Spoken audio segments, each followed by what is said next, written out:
ನೋಡ ನೋಡ ಎಷ್ಟು ಚಂದ ಅಲ್ಲ. ಹಾಯ್ ಹಲೋ ನಮಸ್ಕಾರ, ವೆಲ್ಕಮ್ ಬ್ಯಾಕ್ ಟು ನಮ್ಮ ಮಿನಿ ವ್ಲಾಗ್.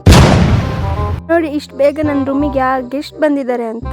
ಇವತ್ತು ತಿಂಡಿಗೆ ರೊಟ್ಟಿ ಆಗಿತ್ತು, ನಾನು ಹೊರಟಿದ್ದು ಲೇಟ್ ಆಗಿತ್ತು. ಸೊ ಅದಕ್ಕೆ ಹೊರಗಡೆ ಬಂದು ತಿಂಡಿ ತಿಂತಿದ್ದೆ. ನನ್ನ ತಮ್ಮ ಇದ್ದ, ಅವನಿಗೆ ಗುರೆಗಿಸ್ಕೊಂಡು ತಿಂತಾ ಇದ್ದೆ. ನಾನೇನು ಅನ್ಕೊಂಡು ಇಷ್ಟು ಬೆಳಗ್ಗೆ ಸ್ಟ್ರೈಕ್ ಮಾಡ್ತಿದಾರ ಅಂತ ದೂರದಿಂದ ನೋಡಿದಾಗ ಅಂದ್ಕೊಂಡೆ. ಹತ್ರದಲ್ಲಿ ನೋಡಾಯ್ತು ರೆಡ್ ರಿಬ್ಬನ್ ಅಥವಾ ರೆಡ್ ಕ್ಲಬ್ಬಿಂದು ಏನೋ ಪ್ರೋಗ್ರಾಮ್ ನಡೀತಿತ್ತು. ಇಲ್ಲಿ ಜಾಹ್ನವಿ ಹೊಸ ಫೋನ್ ತಗೊಂಡಿದ್ದೀನಿ ಟಿಪ್ಪು ಅಂತ ಹೇಳಿ ತೋರಿಸಿ ಒಂದು ಸ್ವಲ್ಪ ರೆಡಿ ಮಾಡಿಸ್ಕೊಂಡ್ಲು. ರೆಡ್ ರಿಬ್ಬನ್ ಪ್ರೋಗ್ರಾಮ್ ಅಲ್ಲಿ ಮ್ಯಾರಥಾನ್ ಇತ್ತು. ಸೊ ಅದಕ್ಕೆ ನಮ್ ಗಗನ ಅಟೆಂಡ್ ಆಗಿದ್ಲು. ಬಂದು ಮುಗಿಸ್ಕೊಂಡು ಕಾಲೇಜಲ್ಲಿ ಕೂತಿದ್ರು, ರೇಗಿಸ್ತಿದ್ದೆ ಅವಳಿಗೆ. ಅದಕ್ಕೆ ಆ ಥರ ರಿಯಾಕ್ಟ್ ಮಾಡ್ತಿದ್ದಾಳೆ. ಇವತ್ತೇನು ಊರ್ ಬಸ್ಸಿಗೆ ಬರಲಿಲ್ಲ, ಆಲೂರಿಗೆ ಬಂದಿದ್ದೆ. ನಮ್ಮ ಅತ್ತೆ ಮಾವ ಸಿಕ್ಕಿದ್ರು, ನನಗೆ ದೋಸೆ ಕೊಡಿಸಿ ಕಳಿಸಿದ್ರು.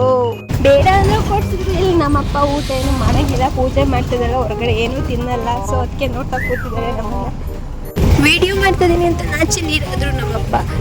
ಗಾಯ್ಸ್ ಆಲ್ಮೋಸ್ಟ್ ನಮ್ಮ ರೋಡ್ ರೆಡಿ ಆಗಿದೆ ಗಾಯ್ಸ್. ಈ ವಿಡಿಯೋ ಇಷ್ಟ ಆದರೆ like share comment and follow ಮಾಡಿ. ಲವ್.